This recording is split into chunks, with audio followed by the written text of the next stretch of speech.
সিন্ডিকেটের নিয়ন্ত্রণে হাজার হাজার কোটি টাকার বালুর ব্যবসা, বেপরোয়া বালু খেকোরা, জড়িত প্রশাসন সহ প্রভাবশালীরা।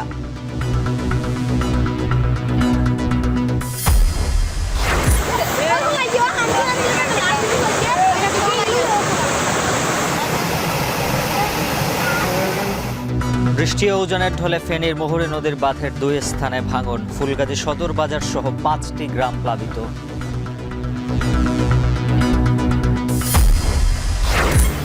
হঠাৎই চড়া চালের বাজার, কেজিতে বেড়েছে 2 থেকে 9 টাকা। রাজধানীতে বাড়তি মুরগি, মাছ, সবজির দর, ডিমের দামে স্বস্তি।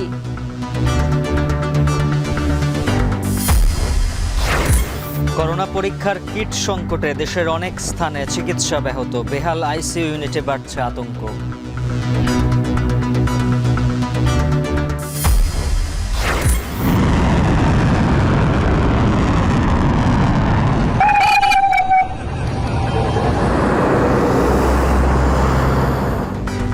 এবং ইসরায়েলের দক্ষিণাঞ্চলে ইরানের হামলা, সংঘাতে না জড়াতে হিজবুল্লাহকে হুঁশিয়ারি তেল আবিবের।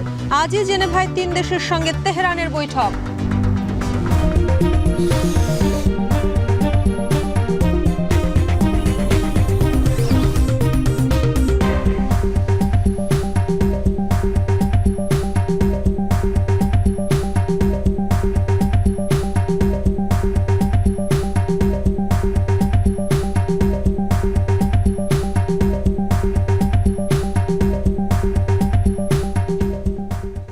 শুনছিলেন শিরোনাম। স্বাগত এখন দুপুরে পুরো আয়োজনে আপনাদের সঙ্গে আছে আমরা দুজন, আমি শম্পা বিশ্বাস এবং আমি উজ্জ্বল হাফিজ।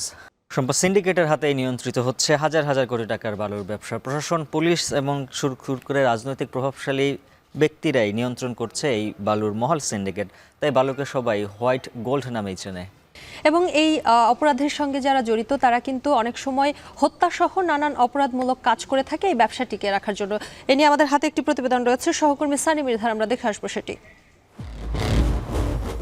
1-2 খেলা না, এটা কোটি কোটি টাকার খেলা। আপনারা মারে লাগবো, আমারে মারে লাগবো, তো দ্বিধা করতে না, শেষ।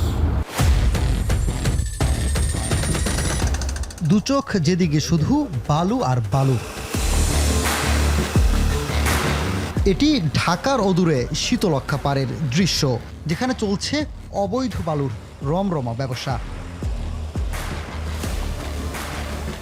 শুধু শীতলক্ষ্যা পাড়েই নয়, ফসলের জমি দখল করে হাউজিংয়ের নামে কিংবা নদী থেকে বালু ড্রেজিংয়ের অবৈধ বাণিজ্যের দেখা মেলে ঢাকার চারপাশেই। ঢাকার তুরাগ, বুড়িগঙ্গা, শীতলক্ষ্যা ছাড়াও পদ্মা বা মেঘনা নদীর পাড়ও এখন বালু গেটে পরিণত।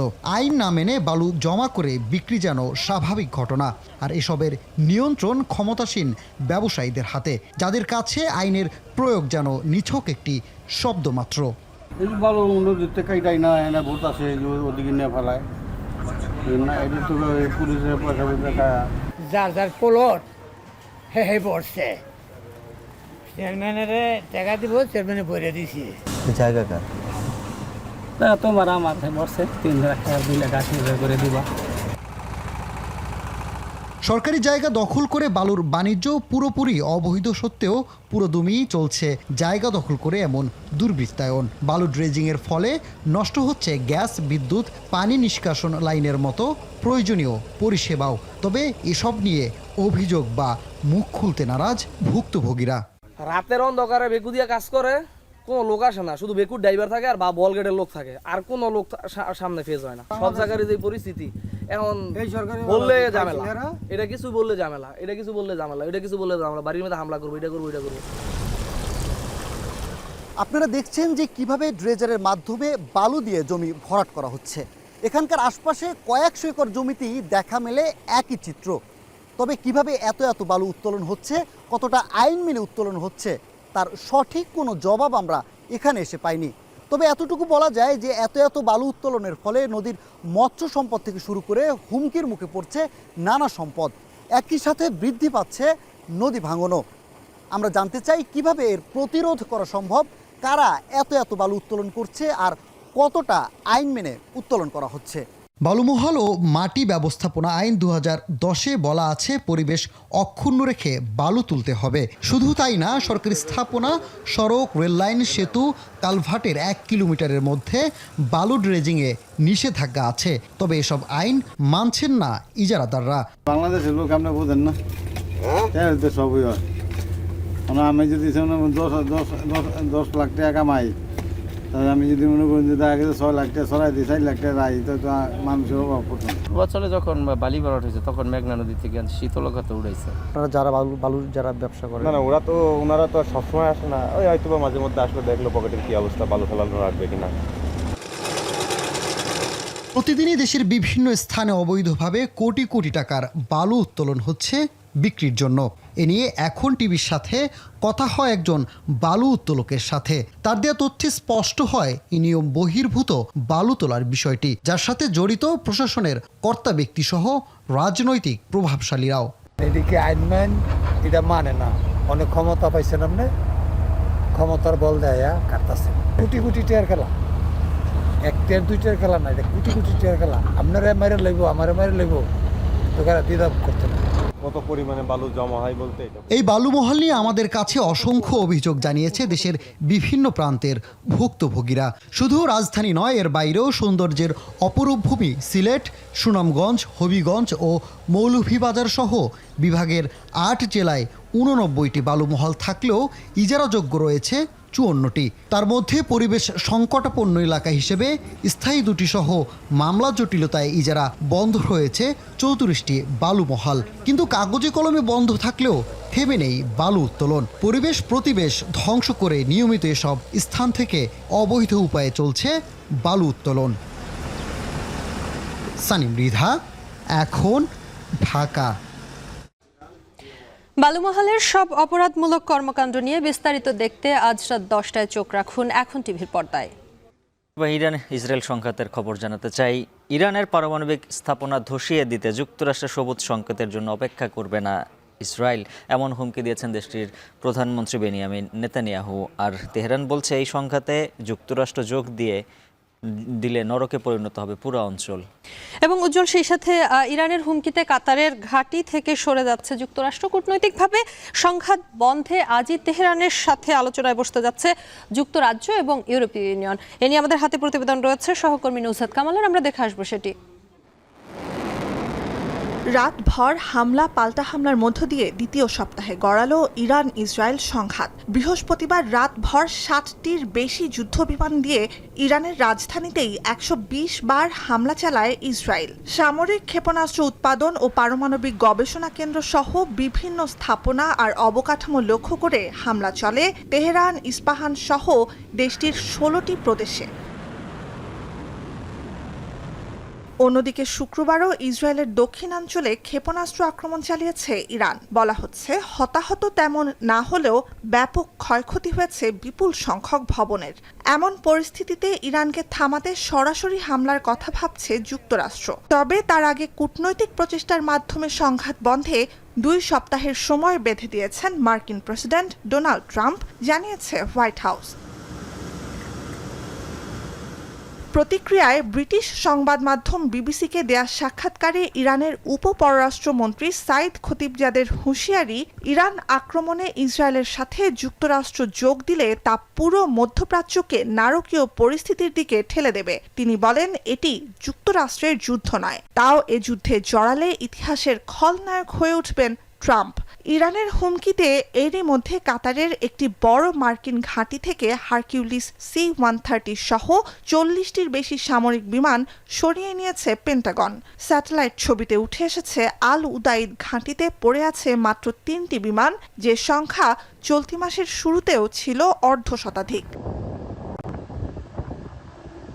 এমন পরিস্থিতিতেও অনড় ইসরায়েলি প্রধানমন্ত্রী এক সাক্ষাৎকারে জানালেন, ইরানের সব পারমাণবিক স্থাপনা ধসিয়ে দিতে যুক্তরাষ্ট্রের সবুজ সংকেতের জন্য অপেক্ষা করবে না তেল আবিব। ইরান ইসরায়েল সংঘাতে যুক্তরাষ্ট্রের সম্পৃক্ততা চান না খোদ মার্কিন নাগরিকরাও। ইকোনমিস্ট ইউগভ জরিপ বলছে, প্রেসিডেন্টের সিদ্ধান্তে সমর্থন নেই 60% মার্কিনীর।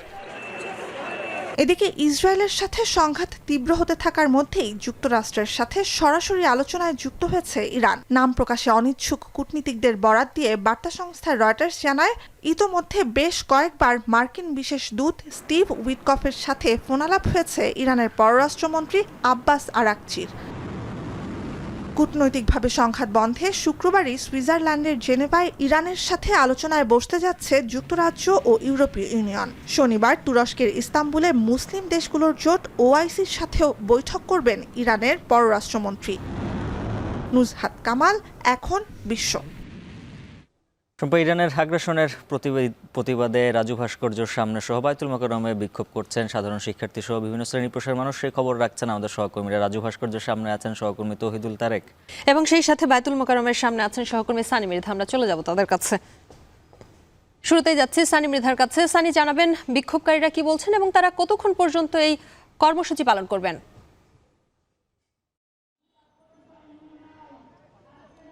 শম্পা, আপনি জানেন যে সাম্প্রতিক কোনো ধরনের হঠাৎ করেই ইরানে ইসরায়েলের হামলায় এবং এই হামলার প্রতিবাদে কিন্তু এখানে আজকে বায়তুল মোকাররমে বাদ জুমা কিন্তু এখানে সাধারণ মুসল্লি বা বিভিন্ন ব্যানারের অধীনে বিভিন্ন ইসলামিক সংগঠনের মুসল্লিরা বা কর্মীরা কিন্তু তারা এখানে বিক্ষোভ করেন এবং বিক্ষোভের পর সেই বিক্ষোভ শেষে তারা কিন্তু একটি মিছিল বের করে। সেই মিছিলটা এখন এক পর্যায়ে শেষের পথে, অর্থাৎ বায়তুল মোকাররমের পূর্ব গেট থেকে শুরু করে মিছিলটা আসলে পুরনো পল্টন মোড়ে এসে শেষ হয়ে যায়। এর আগে কিন্তু তারা বিক্ষোভ থেকে বলেন যে ইসরায়েলের যে আগ্রাসন, যে মধ্যপ্রাচ্যের যে ধরনের আগ্রাসন, সেটি কোনোভাবেই গ্রহণযোগ্য নয়।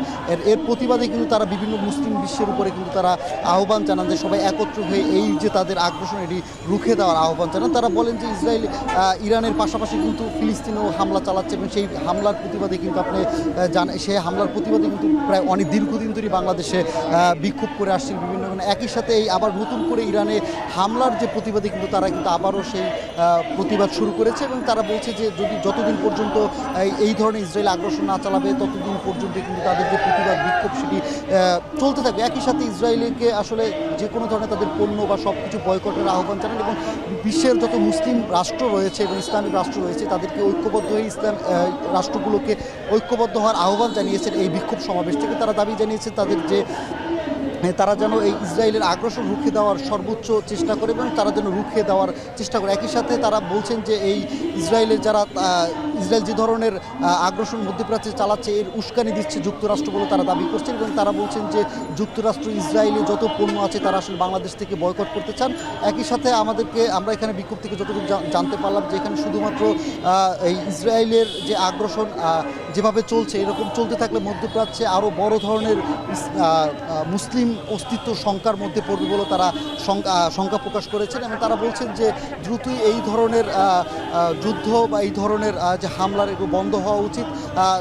এর প্রতিবাদে কিন্তু তারা এখানে বিক্ষোভ করেছেন এবং বিক্ষোভে কিন্তু মিছিলে বিভিন্ন স্লোগানে ইসরায়েল বিরোধী স্লোগান তারা দিয়েছেন এবং আমরা এখনও দেখতে পাচ্ছেন যে এখানে কিন্তু পল্টন মোড়ে জাতীয় বিপ্লব পরিষদের ব্যানারেও কিন্তু একটি সংগঠন তারা এখানে বিক্ষোভ করছেন এবং তারা বিভিন্নভাবে ইসরায়েলের বিরুদ্ধে তারা স্লোগান দিচ্ছেন বা তারা ইসরায়েলের বিরুদ্ধে কথা বলছেন যে ইসরায়েল কিভাবে আসলে কোনো ধরনের আন্তর্জাতিক আইন না মেনে বিভিন্ন সময় যে তারা মধ্যপ্রাচ্যের বিভিন্ন রাষ্ট্রের সাথে সংঘাতে জড়িয়ে যাচ্ছে এটা আসলে কোনোভাবেই কাম্য নয় এবং এই যে তাদের যে এরকম আগ্রাসন বা তাদের বাড়াবাড়ির কারণে যে ধরনের শঙ্কার মধ্যে পড়ছে মুসলিম অস্তিত্ব সেটিও আসলে আগামী প্রজন্মে বা আগামীতে মুসলিম বিশ্বের জন্য এটা হুমকি স্বরূপও তারা মনে করছেন। অতএব তারা বলছেন যে বিশ্বের যত মুসলিম রাষ্ট্রগুলো রয়েছে তারা যেন সবাই ঐক্যবদ্ধ হয়ে এখনই তারা একটা প্রতিরোধ গড়ে তোলে এবং প্রতিরোধের মাধ্যমে ইসরায়েলকে থামিয়ে দেওয়ার একটা প্রচেষ্টা চালানো হয়। তো শম্পা, ইসরায়েলে আগ্রাসন নিয়ে সবশেষ এই ছিল আমার কাছে। এবার যাব রাজু ভাস্কর্য, সেখানে আছেন সহকর্মী তৌহিদুল ইসলাম তারেক জানাবেন সেখানে বিক্ষোভের সবশেষ অবস্থা।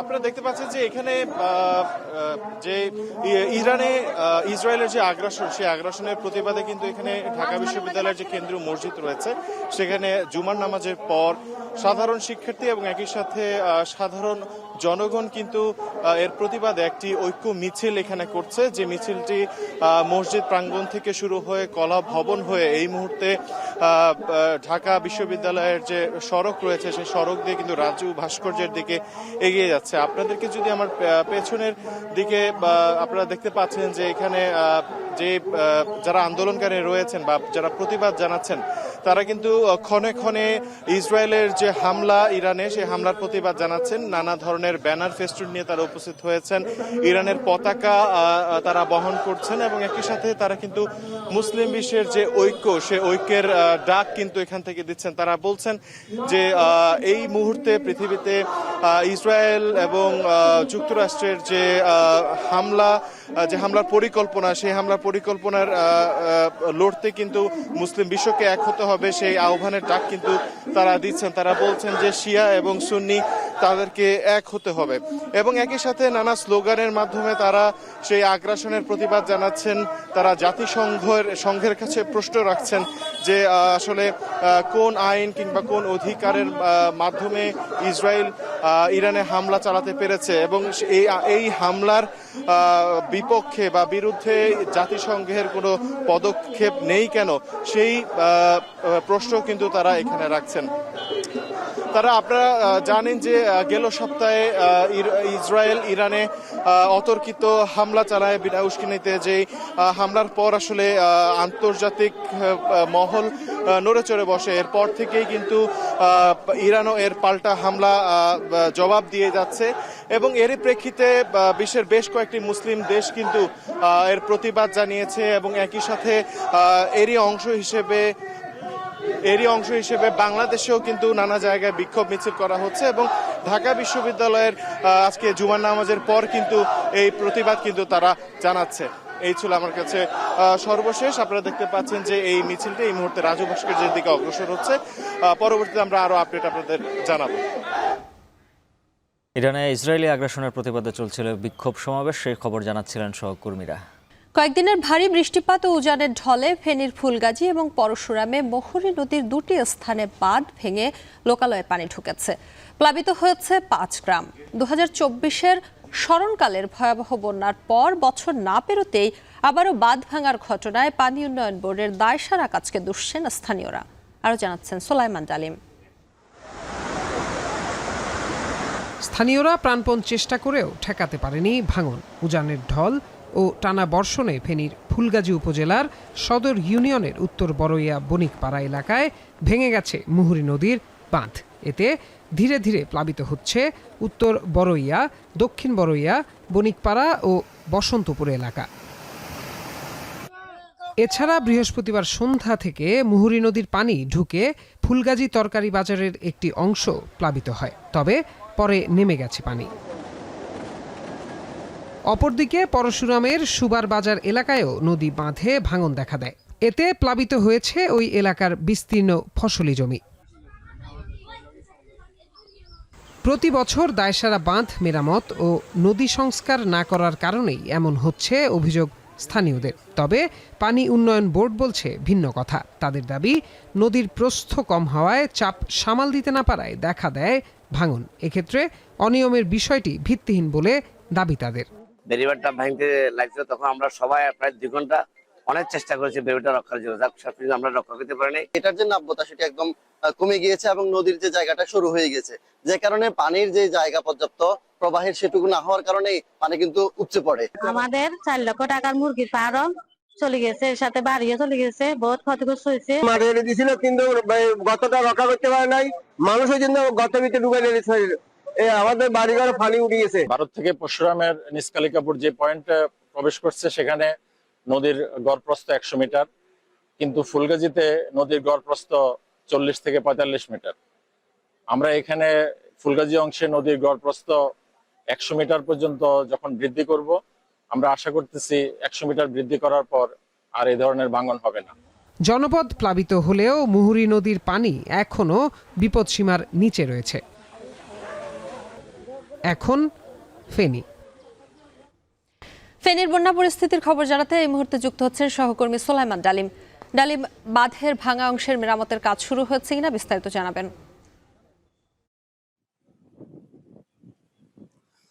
ফেনীর যে ফুলগাজী এবং পরশুরামের যে বন্যা পরিস্থিতি আমরা দেখেছি যে গতকাল রাতেই ফুলগাজীর যে মোহরী নদী, সেই মোহরী নদীতে যে যে প্লাবন পরিস্থিতি, নদীর পানি বৃদ্ধি হওয়ার কারণে কিন্তু ফুলগাজীর বড়ইয়া এলাকার বণিকপাড়ায় যে স্থানটিতে ভাঙন তৈরি হয়, সেই ভাঙনের কারণে কিন্তু ফুলগাজীর বড়ইয়া, উত্তর বড়ইয়া, পরশুরাম সহ 5টি গ্রাম প্লাবিত হয়েছে। আমরা দেখেছি যে গতকাল রাত থেকে ফুলগাজী বাজারও কিন্তু ক্ষয়ক্ষতি হয়েছে এবং ফুলগাজী বাজারও পানি উঠেছে।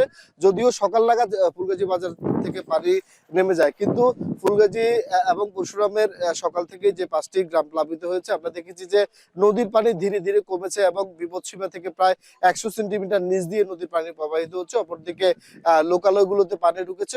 নতুন কোনো গ্রাম প্লাবিত না হলেও কিন্তু যেসব গ্রামগুলোতে পানি ঢুকেছে সেসব গ্রামের আমরা দেখেছি যে পুকুর, রাস্তাঘাট থেকে শুরু করে অবকাঠামো এবং কি খামার যে সবগুলো রয়েছে মানুষের, গবাদি পশু এবং হাঁস মুরগির যে খামার রয়েছে সেগুলো ক্ষতি সাধিত হয়েছে। আমরা কথা বলেছি পানি উন্নয়ন বোর্ডের সাথে। পানি উন্নয়ন বোর্ড আমাদেরকে যেমনটি জানিয়েছে যে নদীর যে 2টি বাঁধ ভেঙেছে ফুলগাজীর বণিকপাড়া এবং পরশুরামের সুবার বাজার এলাকায়, সেসব বাঁধ এখনই মেরামত করা সম্ভব নয়।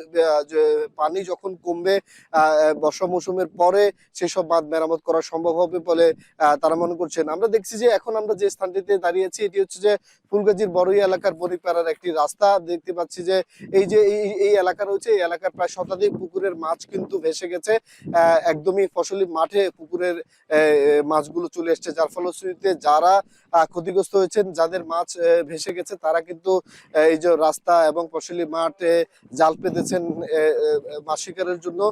যে মাছগুলো তাদের পুকুর এবং বিভিন্ন জলাশয় থেকে গেছে, সেখান থেকে অল্প যদিও তারা পান, সেই ক্ষতি পোষানোর জন্য কিন্তু তারা এসছেন। আমরা দেখেছি যে এইসব এলাকার যেসব খামার রয়েছে, মুরগির খামার, সেসব কয়েকটি মুরগির খামারও ক্ষয়ক্ষতি হয়েছে।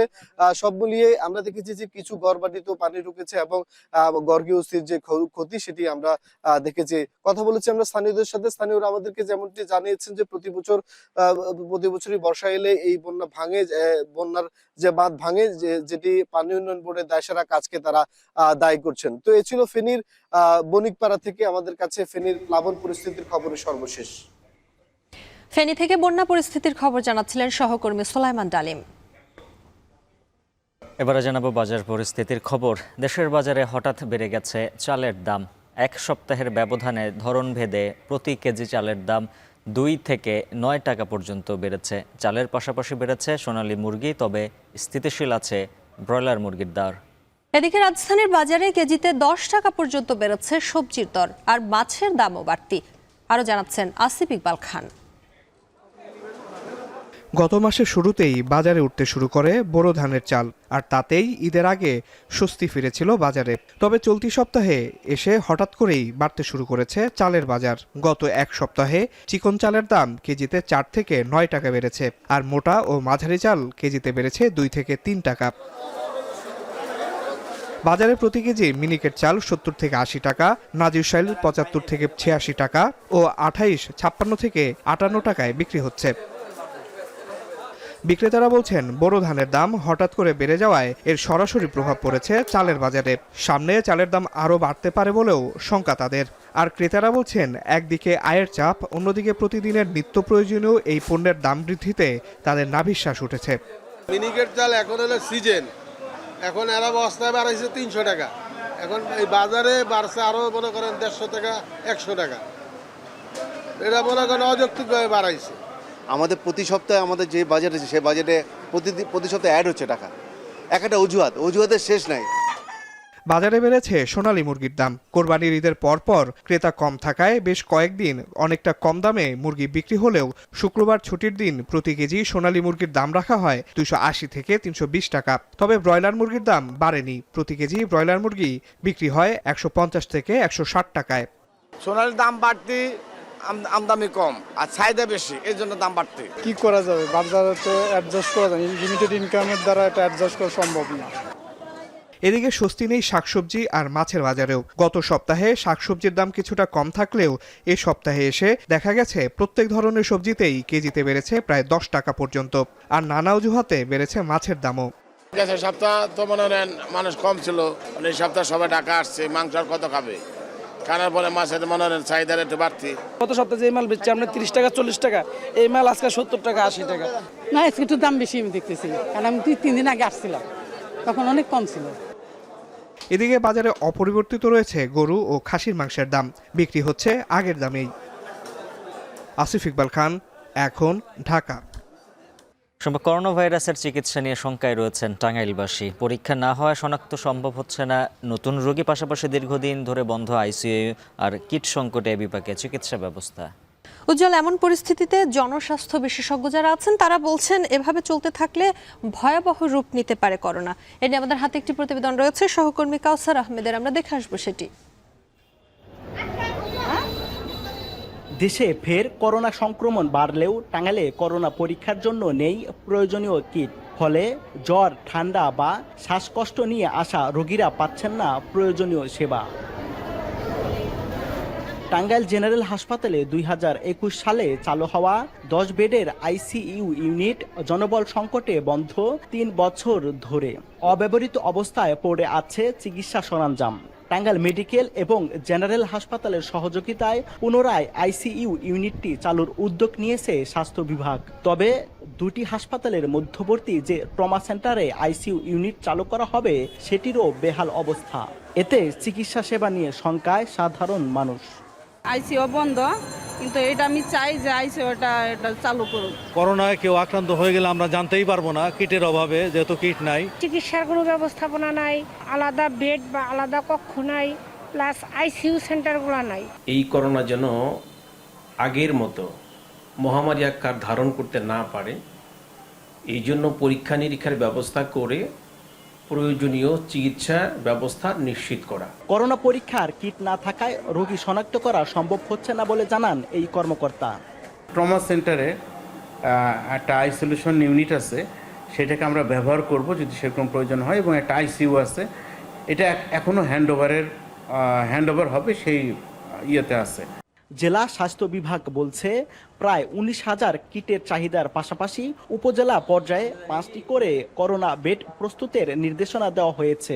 অপরদিকে আইসিইউ চালুর ব্যবস্থা করা হচ্ছে বলে জানান এই কর্মকর্তা। 19,550টা কিট চেয়েছি। আমাদের সারা বাংলাদেশের যেসব রিকোয়ারমেন্ট আছে সেটা সিএমএইচডি যেখান থেকে সাপ্লাই হয় তাদের বরাবর প্রেরণ করেছে।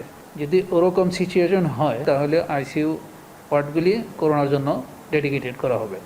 2021 সালের আগস্ট পর্যন্ত টাঙ্গাইলে 16,000-এর বেশি মানুষ করোনা আক্রান্ত হয়, এর মধ্যে মারা যায় প্রায় 250। কাউসার আহমেদ, এখন, টাঙ্গাইল। এদিকে ডেঙ্গুর হটস্পট বরগুনায় কমছে না সংক্রমণ। শুক্রবার সকাল 11টা পর্যন্ত 24 ঘন্টায় নতুন করে আক্রান্ত হয়েছেন আরও 83 জন। এ নিয়ে চলতি বছরে মোট আক্রান্ত 2,188 জন। এদিকে হাসপাতালে রোগীর চাপ সামলাতে রীতিমতো হিমশিম খাচ্ছেন চিকিৎসক এবং নার্স। চিকিৎসকরা বলছেন প্রতিটি রোগীর সঙ্গে 4 থেকে 5 জন করে স্বজন থাকায় ডেঙ্গুর সঙ্গে তৈরি হয়েছে করোনা ঝুঁকি। পরিস্থিতি নিয়ন্ত্রণে সচেতনতার কোনো বিকল্প নেই বলছেন চিকিৎসকরা।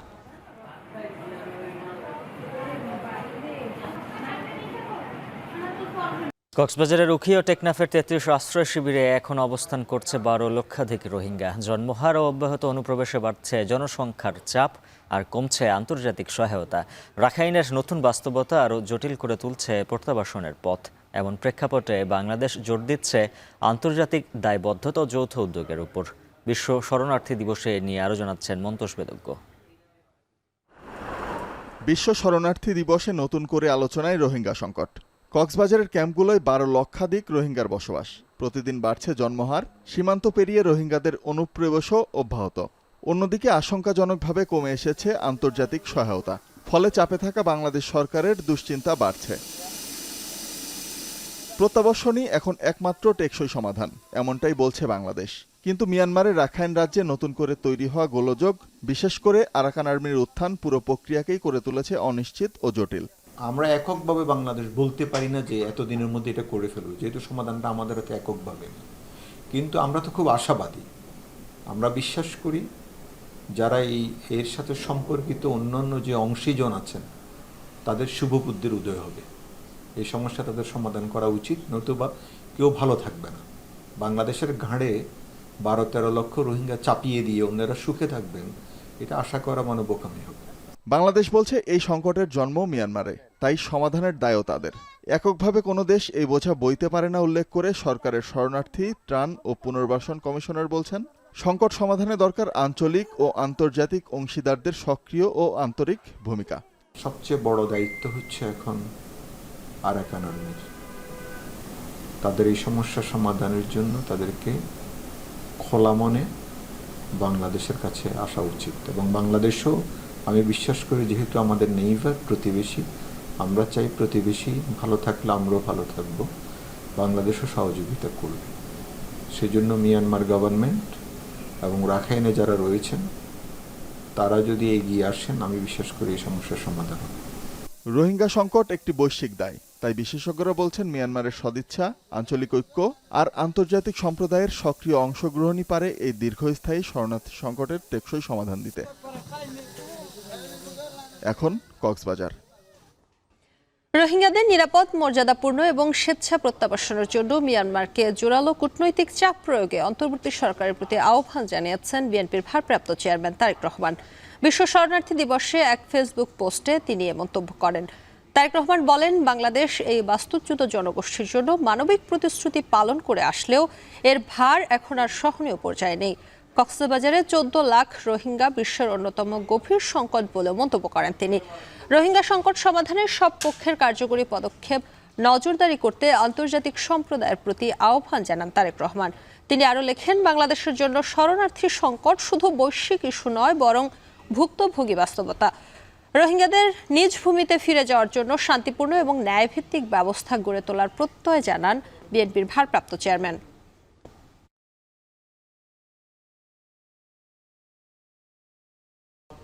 অন্তর্বর্তী সরকার 10 মাসে পদে পদে জনগণকে হতাশ করেছে বলে মন্তব্য করেছেন বিএনপি চেয়ারপারসনের উপদেষ্টা সৈয়দ মোয়াজ্জেম হোসেন আলাল।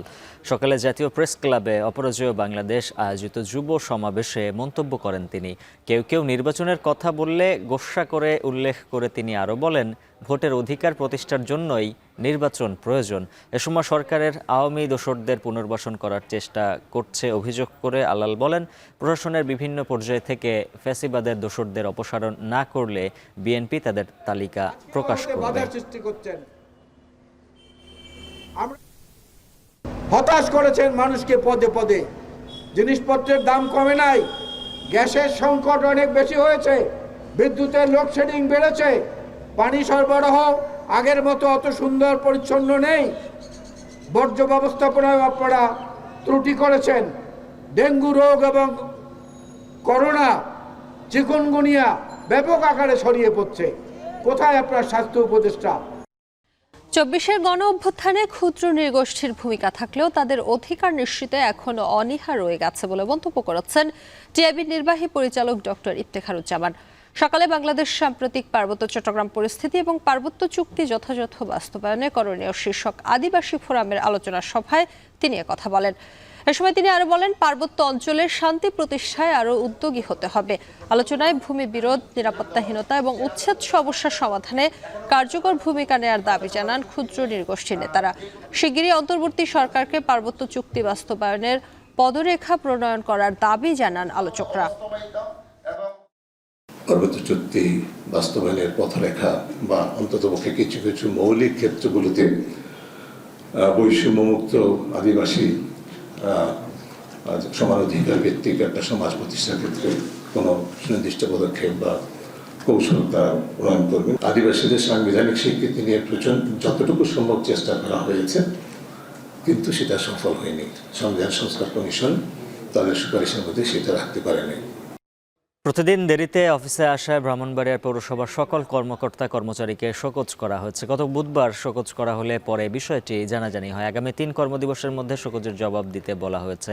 পৌরসভার সূত্রে জানা যায়, ব্রাহ্মণবাড়িয়া পৌরসভায় নির্বাহী প্রকৌশলী, পৌর নির্বাহী কর্মকর্তা সহ 8 জন কর্মকর্তা এবং 70 জন কর্মচারী কর্মরত রয়েছেন। এছাড়া চুক্তিভিত্তিক কর্মচারী রয়েছেন আরও কয়েকজন।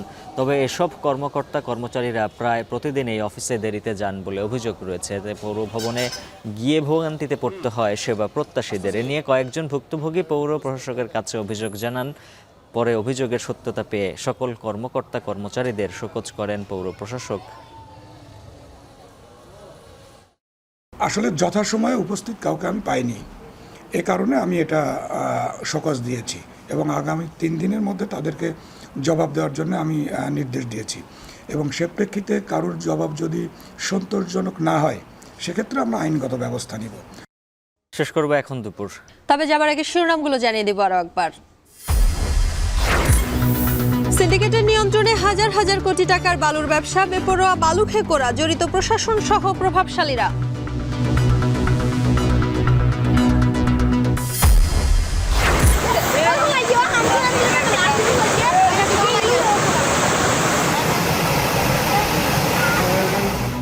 বৃষ্টি ও উজানের ঢলে ফেনীর মুহুরী নদীর বাঁধের 2 স্থানে ভাঙন, ফুলগাজী সদর বাজার সহ 5টি গ্রাম প্লাবিত।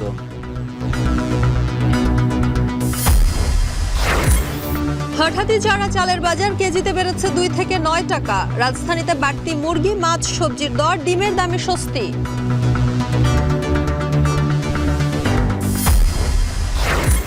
করোনা পরীক্ষার কিট সংকটে দেশের অনেক স্থানে চিকিৎসা ব্যাহত, বেহাল আইসিইউ ইউনিটে বাড়ছে আতঙ্ক।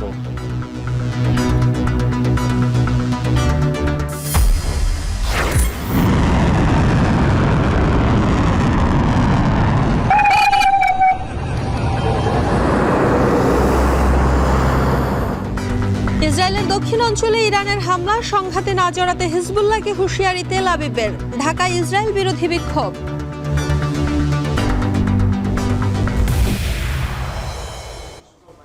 সংবাদ শেষ করছি। এখন টেলিভিশন ওয়েবসাইটে দেখতে ভিজিট করুন www.ekhon.tv। ফেসবুকে দেখুন facebook.com/tv.ekhon, আর সরাসরি ইউটিউবে দেখতে ভিজিট করুন youtube.com/c/ekhon tv।